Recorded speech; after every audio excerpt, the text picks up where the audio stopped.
habíamos visto que entonces el ente estaba constituido por dos coprincipios: la esencia y el esse utactus essende, y que esa esencia está en potencia con respecto al acto de ser, que es el constitutivo formal del ente, en el orden entitativo, porque es el acto de todo acto, es el acto de toda perfección, es la forma formarum, o sea, acto de todas las formas sustanciales, y por eso la trascendentalidad, ¿no? Y siendo lo más profundo, lo más íntimo, lo más noble.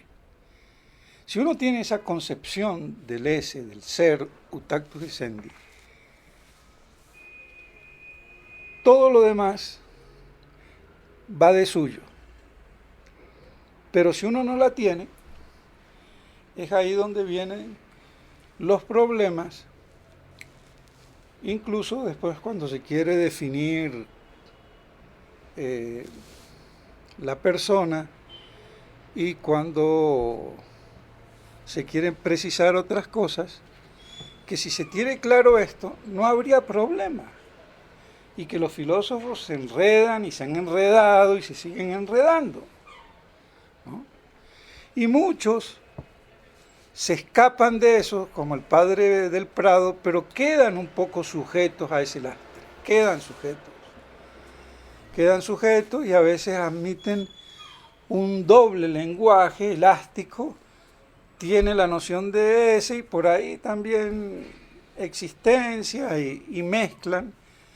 Son permisivos porque no tienen la claridad, la contundencia y sin ambigüedad. Entonces, a Gilson, que sirve mucho para darnos cuenta dónde está el problema, pero no lo resuelve porque maneja unas nociones deterioradas que no le permiten despegar, y poco importa si uno está amarrado con una cadena o con un hilo, mientras no lo corte, estoy igualmente de amarrado. Claro que es más fácil cortar un hilo que una cadena, pero el amarre es el mismo. ¿Y el padre Prado está equivocado entonces en esa razón? Es que hay imprecisiones, yo le comenté la vez pasada que había, está muy bien, pero hay imprecisiones porque justamente hay una cierta ambigüedad por el peso de la costumbre, de la tradición, de las escuelas, y todo eso configura la mente, ¿no? Por eso Fabro es un hito importante, porque es tajante. Y entonces, al ser tajante y al refutar a Hegel y toda la filosofía moderna en un proceso que le llevó toda su vida, él gastó toda su vida en eso, entonces le toca deslindar aguas y sin contemplación zanjar, porque el mismo padre Galigula Gran, por ejemplo, cuando habla de la razón suficiente, ¿no? Como principio para demostrar la causalidad, ahí se pierde y le abre la puerta al modernismo. Entonces, si uno parte de la noción de ente como lo primero que cae en el intelecto, como nos lo dice Santo Tomás, entonces yo no puedo partir de otra cosa, ni de la duda, ni de la nada, ni de lo posible. Entonces, por no tener esas precisiones nocionales, conceptuales, y aplicarlas a rajatabla, uno se desvía. se desvía porque la razón sola patina. Un loco es un gran razonador, pero le falla el principio y patina. Entonces, por eso el verdadero realismo también requiere verdadera humildad, ¿no? Porque si no, el racionalismo queda uno cerrado en un ciclo inmanente, que es el problema de todo el pensamiento moderno. Entonces, si yo tengo esa noción del ese trascendental, intensiva, y que es también lo más inmanente, porque es lo más íntimo de la cosa, es lo que la constituye formal, ontológica y entitativamente, es lo que hace a los seres, a los entes, es la razón del por qué las cosas son, porque tienen el ese, ¿no? Y todo el problema de, por ejemplo, del mismo Aristóteles y de Platón, aunque el uno con sus ideas y el otro con su sustancia, era ese, el ente en cuanto ente, porque evidentemente hablaban del ente, pero ¿de qué ente hablaban? ¿En cuanto qué ente? En cuanto ente sustancial, esencial, y reducían el ente, ese trascendental, que no es un abstracto, porque también es lo más concreto, lo reducían a la sustancia. Y la sustancia actualizada por la forma sustancial que la hacía ser específicamente esto y no lo otro. Y eso es una parte de la pregunta de qué son las cosas. Una es, ¿por qué las cosas son? Y otras, ¿por qué son esto y no lo otro? Entonces, ¿por qué es esto y no lo otro? Me lo dice la forma sustancial. Es caballo, no es perro, o es gato y no es piedra. Pero ¿por qué la piedra, el gato y el perro son? Simpliciter. Porque tienen cada uno el ese como acto. Bueno, entonces, si uno tiene eso, uno tiene el fundamento, el punto de partida, para poder razonar.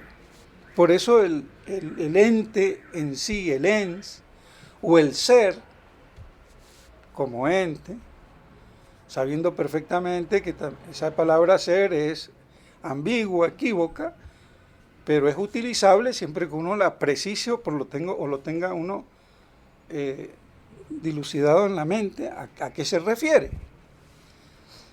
Porque se puede en el lenguaje corriente emplear muy bien empleado el ser, pero para designar lo uno y lo otro, pero que quede claro sobre todo el que lo dice y el que oye, ¿no? A qué se refiere y no que confunda. Pues entonces,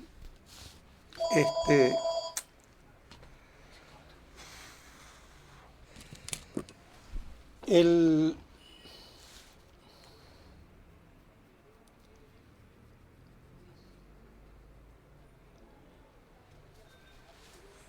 ente, ya me perdí con ese teléfono. ¿Qué estaba diciendo? No, antes nos insistía, bueno, que el constitutivo formal es el actus essendi y si uno tiene bien en claro eso... Cuando uno habla, puede perfectamente hablar de los seres y del ser, pero sabiendo bien, ¿no? Casi siempre cuando dicen plural los seres, ya va de cajón que son los gentes. Sí, pero cuando digo el ser, y cuando digo el ser del ente, si yo digo el ser del ente, claro, está claro. Pero si yo hablo del ser, el ser de las cosas, ¿cuál es? Bueno, ahí también, si yo digo, ¿cuál es el ser de las cosas? Que son, entonces estoy apuntando a la noción del esse, ut actus essendi. O sea, el esse ut actus essendi quiere decir el ser, porque ese ser es el infinitivo del verbo sum, ese es ¿qué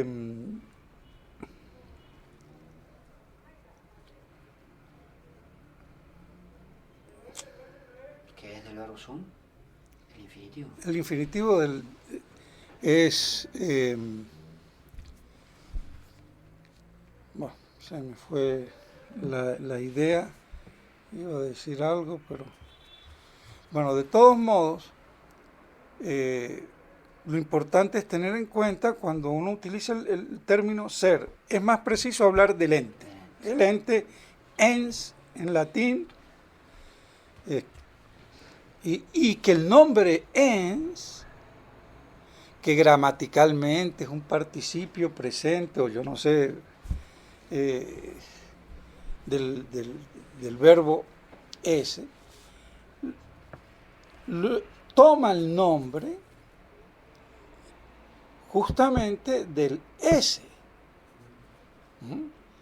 Entonces, no de la esencia. ¿Por qué? Porque es que el ente, el ens, está especificado por su acto, no por la potencia, porque lo que especifica es el acto. El acto siempre es más importante.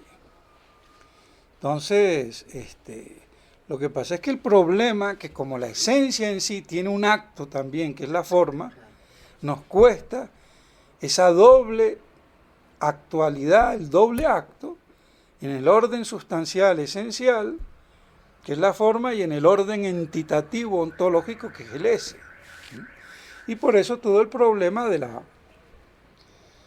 la filosofía griega, que no logra trascender al orden entitativo propiamente dicho, porque ellos reducen todo el ente, el ser, a la sustancia, a la esencia.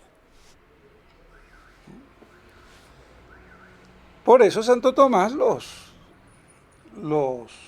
cataloga como de segundo orden.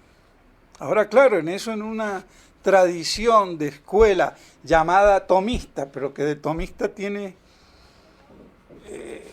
no tiene lo esencial, porque si tuviera lo esencial no habría este desbarajuste. Entonces, vienen todos estos problemas.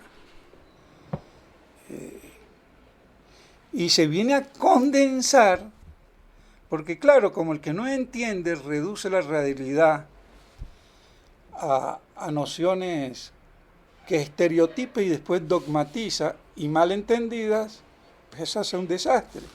La famosa distinción real de la esencia y de la existencia. Entonces ahí cristalizan en un principio, pero último, porque a eso se llega, pero mal planteado, porque están hablando de existencia, confundiéndola con el esse. Entonces eso es gravísimo.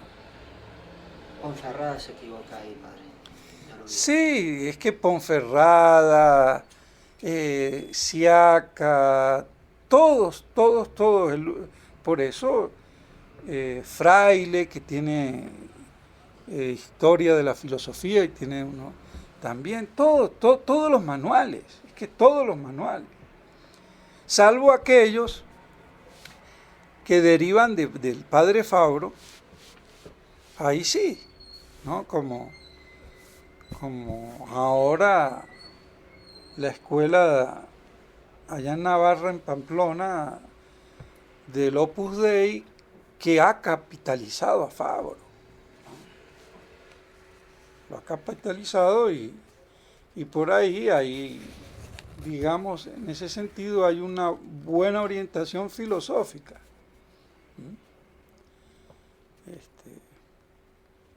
Pero también tenemos un discípulo directo de Fabro en Italia que es un fiel de la tradición, Andrea Dalledón, que conocí personalmente. Creo que todavía vive y es catedrático y ha escrito libros. Y ese, por ejemplo, ese sí. Y si uno entiende el italiano, porque ese sí es fiel a Fabro. Discípulo directo de Fabro. Dalledón, sí.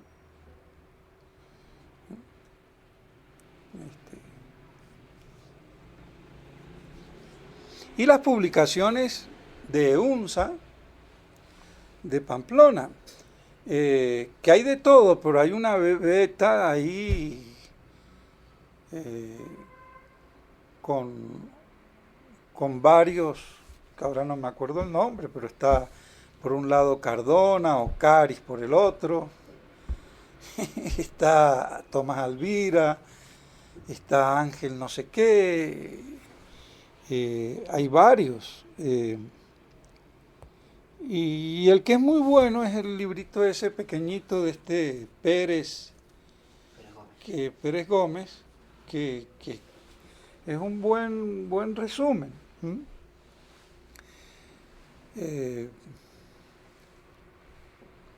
Aunque a veces pueden algunas cositas, algunos detalles se les puede pasar, ¿no? Y a quien no se le pasa, pero bueno. Por ejemplo, con la cuestión de la abstracción, si hay 3 grados de abstracción o si hay 2. Santo Tomás habla que hay 2 grados de abstracción, no 3. El tercero no es abstracción, es la separación metafísica. Que la abstracción es una separación, hay que decirlo, separación que puede haber de la individualidad de la materia, pero el mal llamado tercer grado de abstracción es la separación, que no es, porque la abstracción es una separación que deja algo, ¿no? Que deja los aspectos individuales de la materia y se queda con la materia común, o la materia como quantum, que es la matemática. Pero la abstracción, pues ya que nombramos, digámoslo de una vez, está la total y la formal. Y como la forma es lo primero, la formal es la... No. La total es la que justamente se obtiene a través de la esencia. Y es total porque no deja nada de lado, abstrae la materia, pero capta la esencia, toda la esencia. En cambio, la formal toma una formalidad bajo la cual yo voy a ver eso, como hace la matemática, que toma la materia, pero común, el quantum, el ens quantum. Entonces, esa es la matemática, toda la matemática, que se basa en la cantidad. Es materia cuantificada, pero en su aspecto, digamos, común. Y por eso es formal, porque ve esa formalidad de la aplicación a ese aspecto, que no le importa la esencia, si son 10 caballos o 10 perros, sino que 10, punto. Entonces eso es todo, pero lo formal, entonces eso es lo importante. No, como el que dice, todo lo reducen a las 4 causas, y entonces causa material, causa formal, causa eficiente y causa final, y se tragan, entonces todo lo reducen ahí y se tragan, ¿qué? Que ese es el acto de los actos. Pero como no es una forma sustancial, entonces es una reducción por estrechez mental, por estupidez, es que hay que decirlo. Hay gente que se dedica a la filosofía y no tiene cabeza para la filosofía. Entonces la filosofía es un privilegio de unos pocos. ¿Y qué vamos a hacer? Pero entonces mejor dedicarse a vender pepino, ser médico o doctor en derecho, pero no en filosofía, y menos en teología. Y lo que quería decir al principio era que también se reducía, ¿no?, todo entonces a esa parte esencialística, formalística, sustancial, y por eso el padre Fabro dice ese es el esencialismo formalista de una escuela tomista degenerada. Bueno, lo de degenerado lo digo yo. ¿Por qué? Porque se ha desviado. Porque no captaron ese sentido de la coronación de la metafísica y de la filosofía de Santo Tomás, que sintetiza todo el pensamiento anterior greco en sus dos exponentes máximos, Platón y Aristóteles, y todo el platonismo cristiano,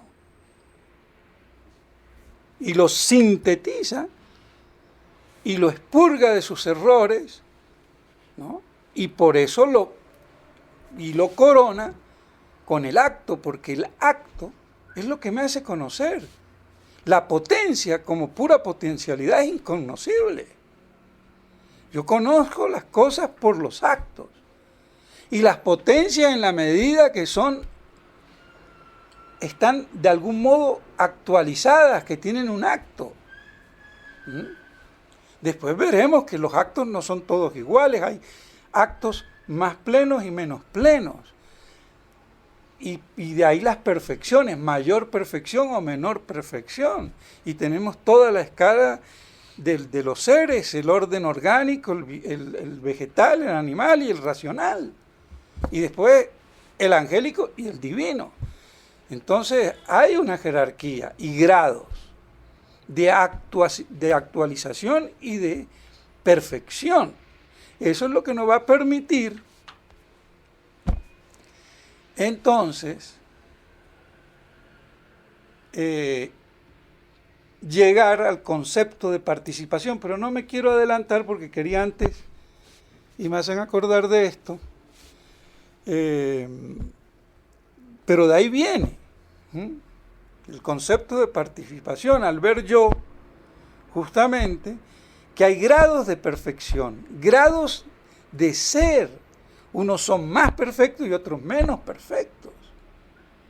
Entonces, yendo yo de acto en acto, de perfección en perfección, es que yo a través de la reflexión resolutiva de la metafísica, separando, no ya por abstracción, sino una separación metafísica, lo que en realidad es distinto y separado en las cosas, que yo llego a el acto pleno, al acto puro, y que después le voy a llamar, y que es único, y que es Dios. Para Parménides era el ser eterno, unívoco, y todo lo demás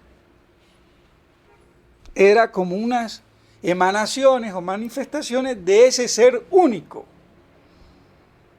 Y por eso termina diciendo un absurdo de que el ser era único y múltiple. Y para Nimio de Anquín el ser es eso. Y para ello entonces, como no tienen la noción de participación y tenían la noción de materia eterna, entonces a ellos no le entraba en la cabeza la creación. Pero es que la creación no se contradice, porque la creación ab eterno es posible metafísicamente hablando. Que no haya sido así, lo sabemos no por la filosofía, sino por la teología, por la revelación que me dice que la creación fue en el tiempo, ¿no? Y no ab eterno. Pero era toda la discusión metafísica cuando Santo Tomás dijo no. Eso es cuestión de fe, que sabemos que la creación es en el tiempo, ¿no? Porque antes no había tiempo. Además, el tiempo en sí mismo no tiene una noción comprensible si no está envuelto en la eternidad, si vamos al caso. Pero para los griegos, que eran bastante el pueblo más especulativo que había en la antigüedad, era evidente esa noción de ser absoluto y que es verdad atribuido a Dios, pero que es mentira atribuido a los seres, que son manifestaciones del ser. Y entonces, ¿cómo son manifestaciones del ser? A ver, ¿cómo lo explican? Entonces viene la gnosis y me dice, claro, está la chispa divina, el influjo que hace ser a las cosas. Y así viene el gran metafísico chueco de Eckhart, el maestro Eckhart, y me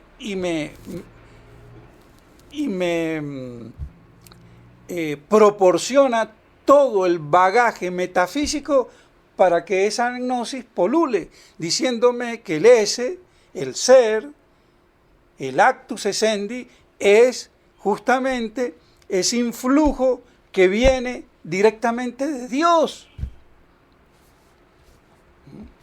y no por participación, que a su vez es la que fundamenta y posibilita la creación, porque todo es creado por participación. Pero yo no quiero llegar todavía ahí, porque primero hay que dejar asentado bien esto. Entonces, de que el ente está formado potencialmente por la esencia y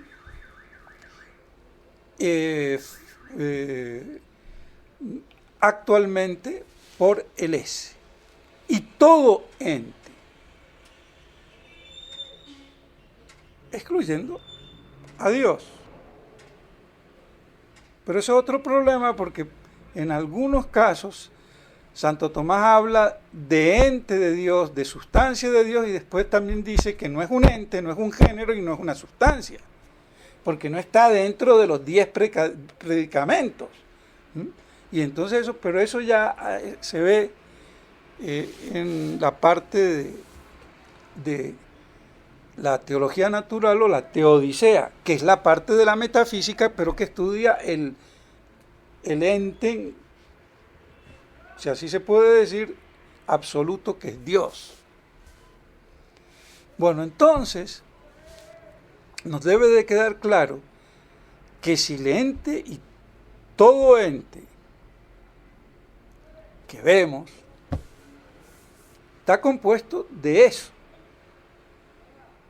y como lo que vemos son sustancias compuestas de materia y forma, hay la doble potencialidad y la doble actualidad, que no la hay en el ángel.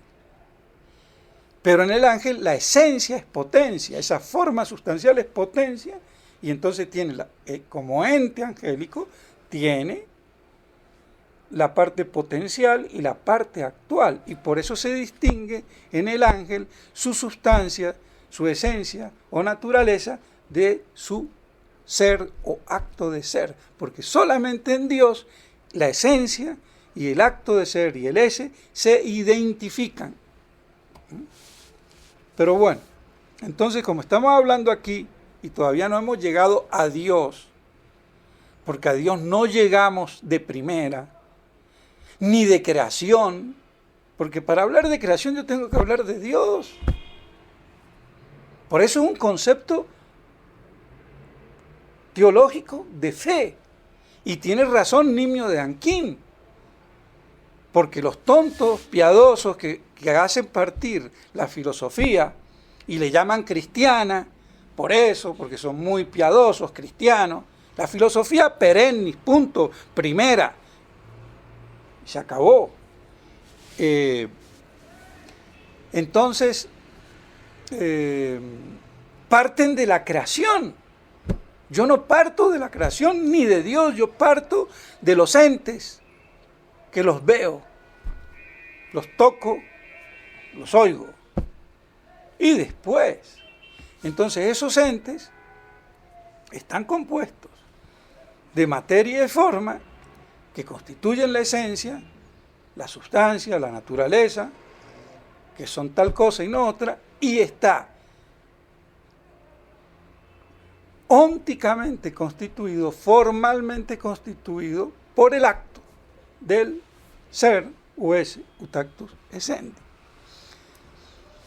Entonces, si eso se entiende, todo lo demás es simplemente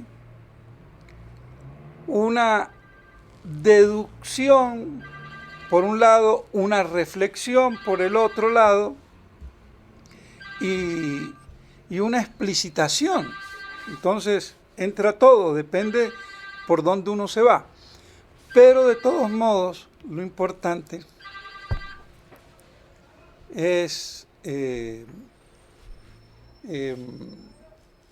tener esto presente y así después podemos hablar de la subsistencia de la persona.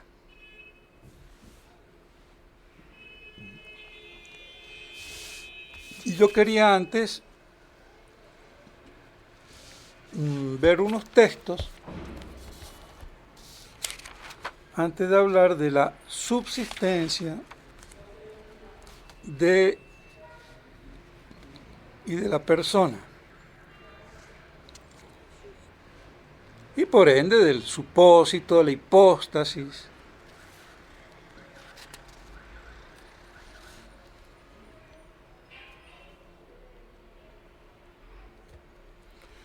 Entonces, una idea que se me quedó ahí volando es que todo se conoce por el acto.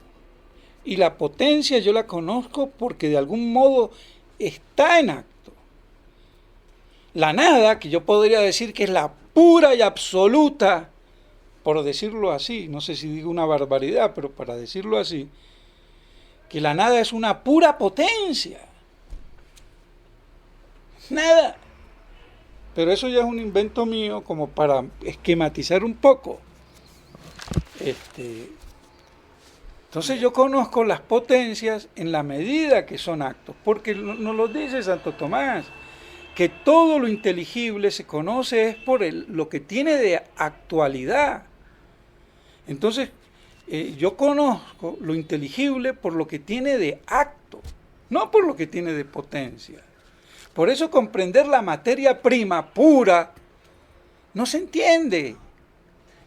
Necesito yo de la forma porque, bueno, sí, es perro, es gato, es árbol, es hombre. Pero yo hablo de materia prima pura, sin forma, ininteligible casi. No se entiende por lo que tiene de acto. Entonces,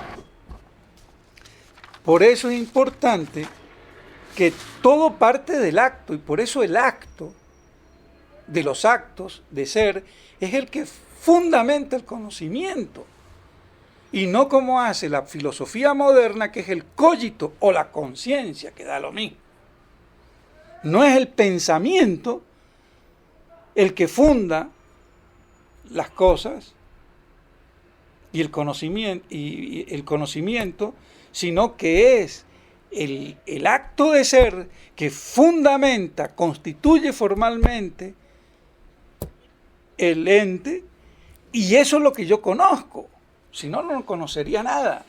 Entonces es una inversión, es una sodomización intelectual el modernismo.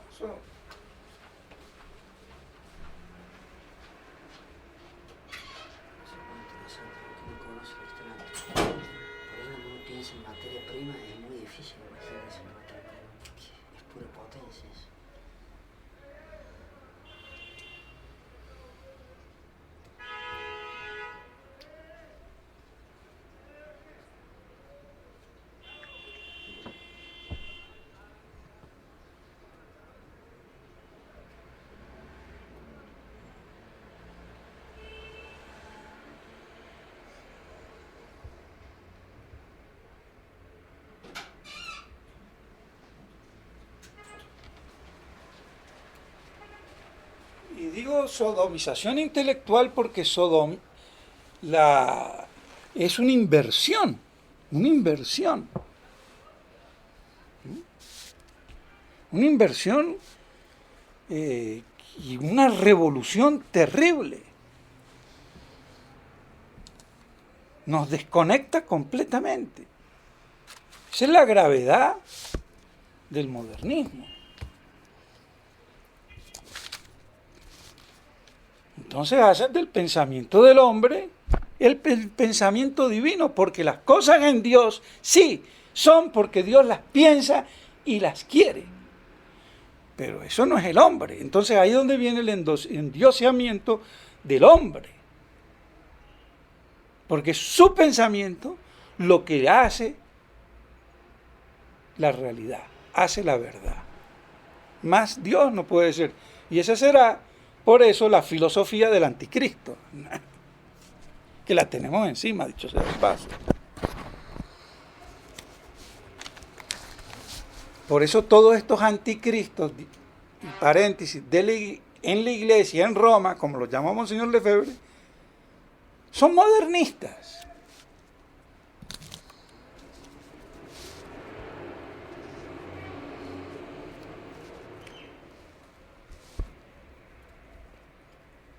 Entonces el acto es lo que me hace conocer y inteligir. Y lo inteligible, entre más acto sea, es más inteligible. Y por eso se llega a la noción de acto puro o absoluto, si se quiere. Porque racionalmente nosotros llegamos a una concepción de absoluto, en contraposición a lo relativo que vemos en las cosas, porque vemos que las cosas son y no son. Porque no son la plenitud, la perfección, sino que tienen perfecciones progresivas, jerárquicas. Unas cosas son más perfectas que otras y otras menos perfectas. Entonces tiene que haber una perfección suma, un acto sumo, y es el acto puro del que hablaba Aristóteles. Y eso era lo que era el ser para Parménides. Pero un ser que no podía, que estaba cristalizado en sí mismo. Por eso dice Nimio de Anquín que es tautológico. Pero cae en ese absurdo de explicar después por qué lo uno y lo múltiple, que ha sido siempre, por qué la unidad y la multiplicidad. Entonces lo que me va a explicar, si yo tengo un concepto de ser como el de Parménides, eterno, ¿cómo yo explico las cosas? Son manifestaciones del ser, son emanaciones del ser, son esa chispa divina de ese ser divino, es eterno, es divino. Entonces todo tiene algo de divino, si vamos al caso. Y eso es lo que me van a decir todos los gnósticos, sufistas, cabalistas de alto vuelo. De alto vuelo.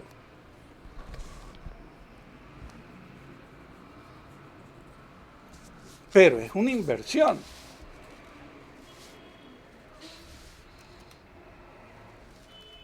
Y es el problema del pobre Nimio de Anquín, que no tenía un concepto de tomista y filosófico del ente, del ser, como debe de ser. Y lo absolutizó allá en lo eterno, y de ahí, pues bueno. Y como no tenía la idea de participación, porque él mismo lo dice, y lo explica egregiamente, malamente, pero lo explica con una lógica invertida increíble. Como el ser es eterno y la materia es eterna, no puede producir las cosas y por eso niega la creación.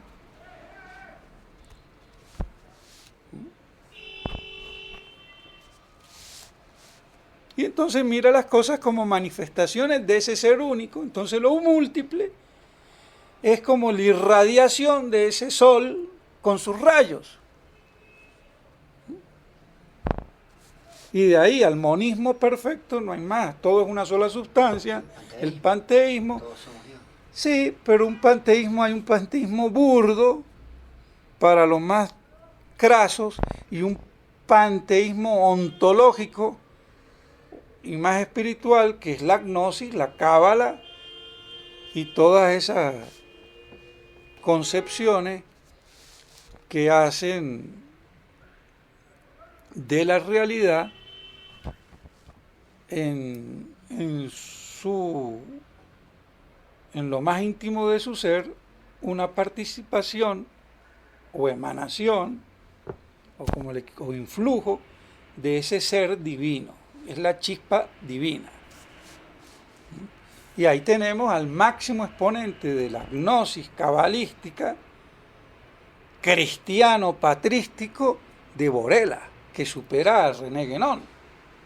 Porque René Guénon terminó como bruto sufita. Este no, este habla de Trinidad. Y toda una patrística, pero que la desvirtúa. Y era lo que circulaba en Econ, sobre todo en Albano, donde se hacía el año de filosofía.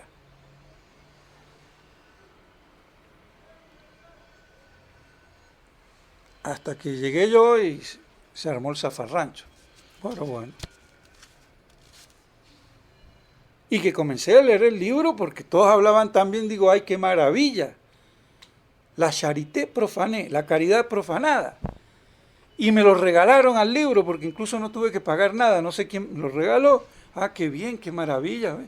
Pero cuando voy viendo, ya habiendo tenido la vacuna de la cábala al progresismo del padre Membiel, ¡páfate! Se acabó el problema. Esto es más gnóstico, pero un gnosticismo alambicado muy bien con toda la patrística.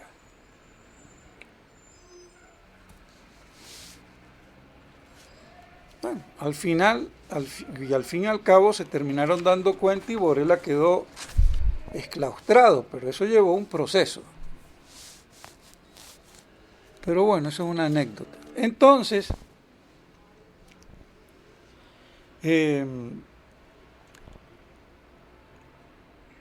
la idea de acto. Por eso, Santo Tomás dice,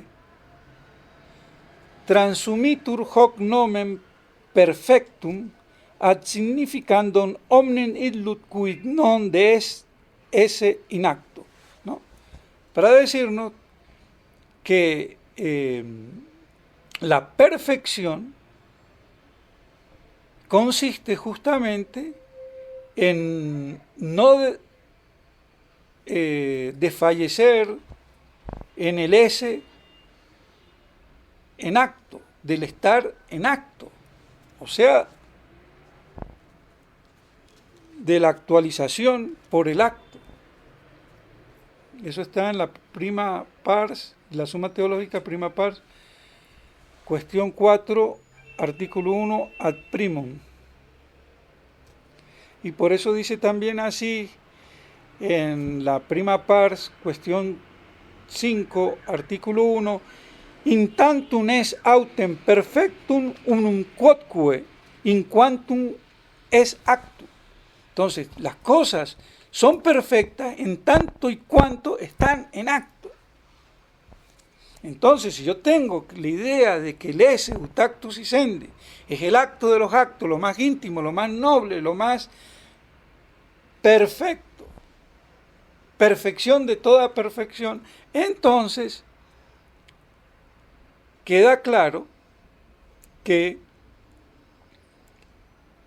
la perfección absoluta está en el acto absoluto, el acto puro.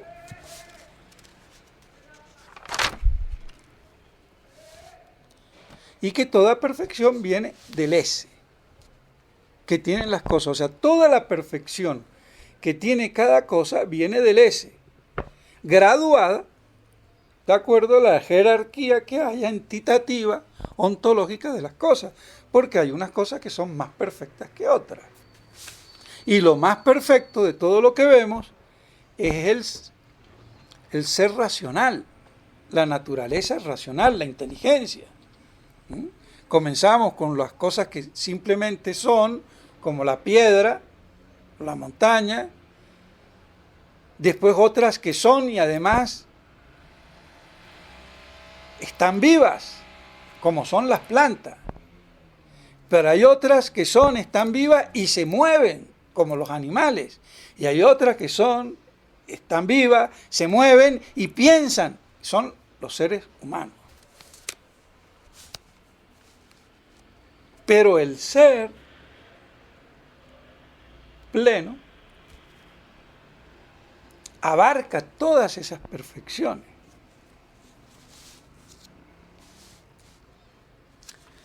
Entonces, así tenemos que Santo Tomás nos dice, toda perfección viene del ese. Omnium autem perfecciones pertinet ad perfectionem essendi. Toda perfección pertenece a la perfección de ser. Secundum hoc enim aliqua perfecta sunt, quod aliquo modo esse habent. Y aclara, por si quedan dudas, según lo cual algo es perfecto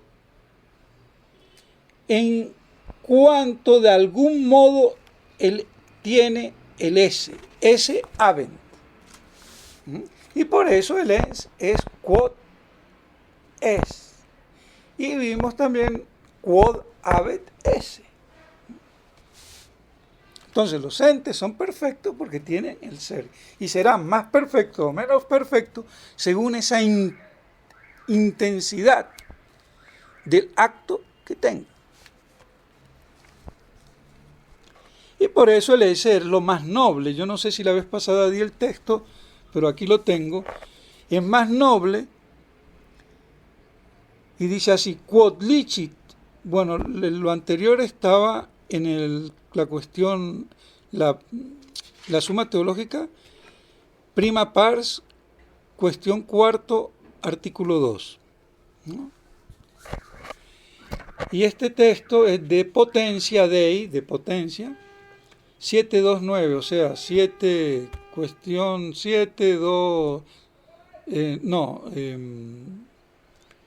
7, sí, cuestión 7, artículo 2, ad nonum.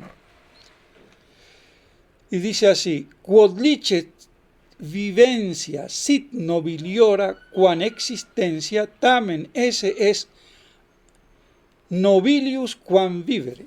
Aquí nos está demostrando Santo Tomás que el ese es más noble que el vivir, así como el vivir es más noble que el existir. Ahora, esto no lo entienden muchos. No lo entienden y por eso, como Juan de Santo Tomás define la naturaleza de Dios como la sustancia intelectual pura. Y es un error. Lo mismo dice Hegel. No es la sustancia intelectual pura, es la plenitud de ser pura, si se quiere, o absoluta. Pero bueno, eso ya es otra cosa cuando lleguemos a ese tema. Pero como todo se concatena, entonces para que se vea cómo se va ramificando la cosa, porque todo está imbrincado, ¿no?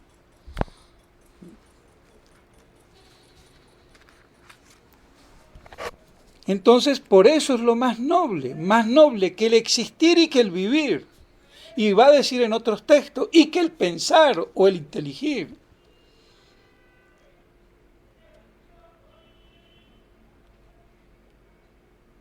Y por eso dice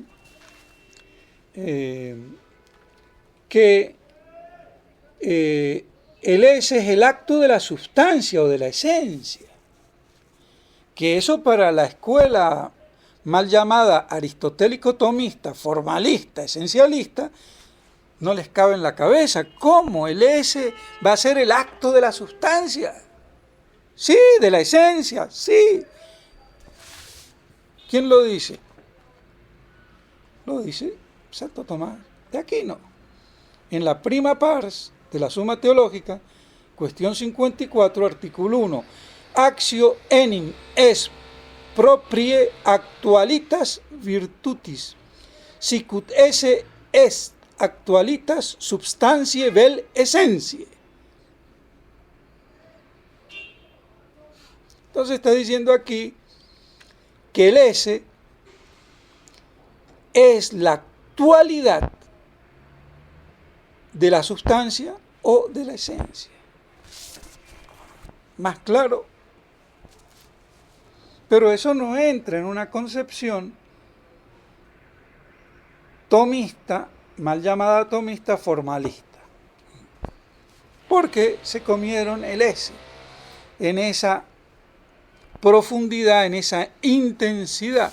Por eso llamaba el padre Fabro la noción de ese intensivo. Es en este sentido. Y yo diría intensivo y trascendental.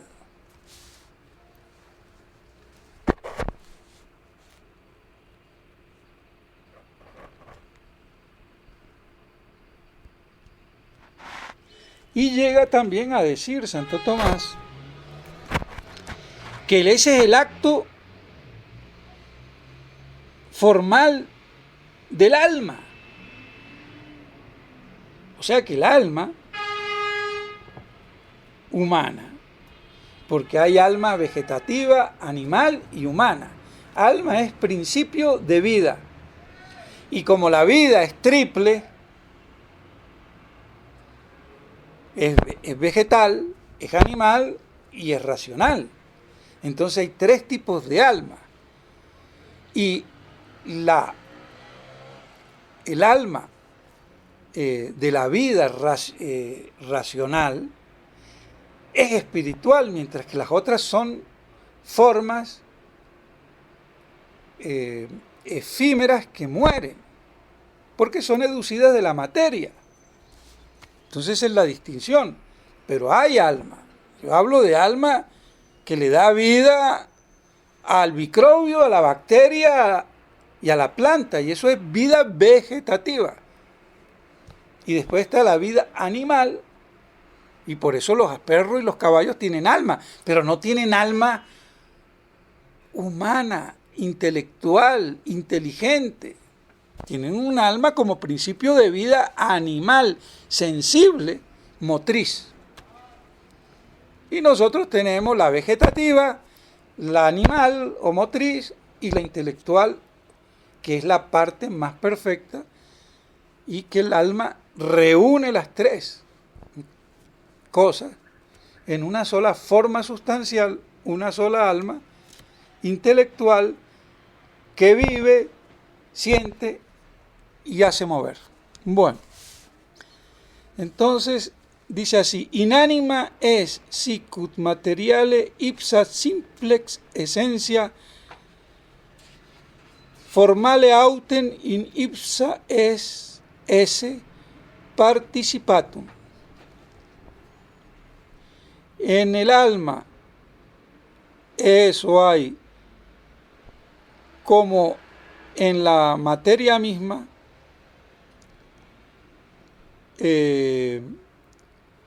la simple esencia. Formal, sin embargo, en cuanto esa alma o esa esencia participa del esse. Entonces, formale autem in ipsa es esse participatum, ¿no? En el alma material, digamos, en el alma como parte material de ella está la simple esencia, y como parte formal está el esse participado. Esa sería mejor la traducción. Yo para traducir el latín, lo entiendo en latín, pero para traducirlo... Entonces eso me quiere decir que el ánima tiene una parte material, que es la esencia, y una parte formal, que es el esse, del que participa. Pero esto hay que explicarlo más adelante. Pero para que veamos, y yo lo traigo aquí, cómo ese esse es también la forma del alma, que es una forma del cuerpo. Bueno. ¿Y dónde está esta cita que parece muy importante? En la pars primera, cuestión 54, artículo 1. Y hay otro también que dice, inanima es sicut materiale ipsa. No, eso ya lo... No, perdón. No, es que son dos textos que dicen casi lo mismo. En la prima pars, cuestión 90, artículo 2.1, también dice lo mismo. Inanima es sicut materiale ipsa simples essentia. Formale autem in ipsa es esse participatum. Son dos textos casi iguales.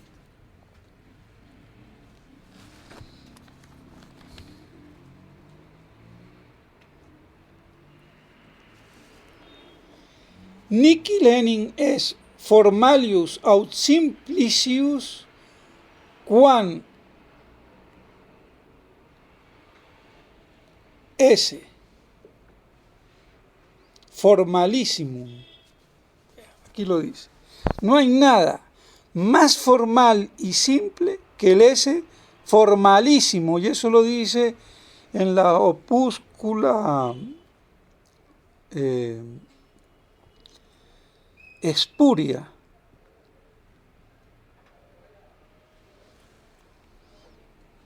En el tratado de accidente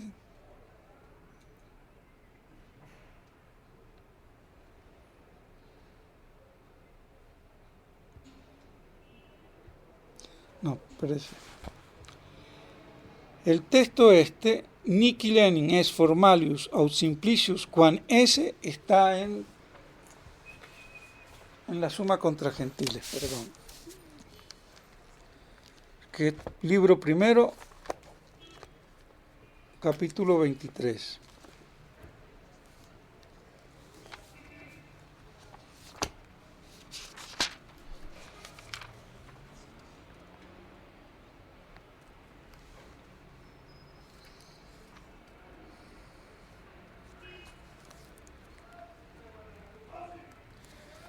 Nihil enim est formalius aut simplicius quam esse. Eso está en Contra Gentiles, libro primero, capítulo 23, en el ipsum.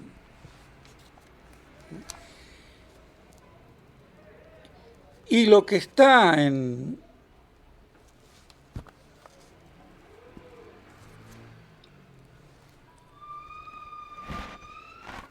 el opúsculo es que habla del esse formalísimo. El opúsculo espuria.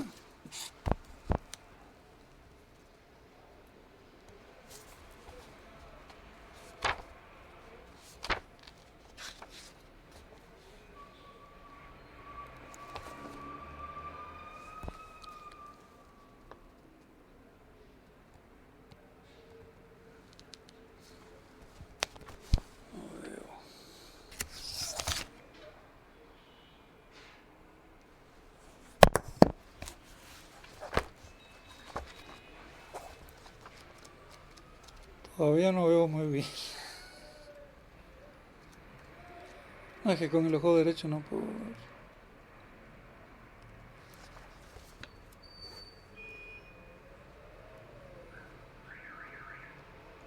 Dice, está hablando de los accidentes y dice, cum esse sit formalissimum omni rei. Eso lo dice en De Natura Accidentis, que está en el Opúscula Spuria. De Natura Accidentis en el capítulo primero. Y que en esta edición que yo tengo aquí de la ópera de la Opúscula Omnia, que es una compilación de todos los opúsculos de Santo Tomás, de la edición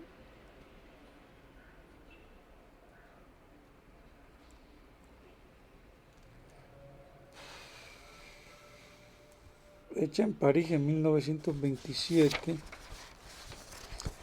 la tengo en la página 265. Pero bueno, entonces dejamos aquí y nos queda claro entonces por qué es lo más perfecto, ¿no? Porque el acto es lo más perfecto.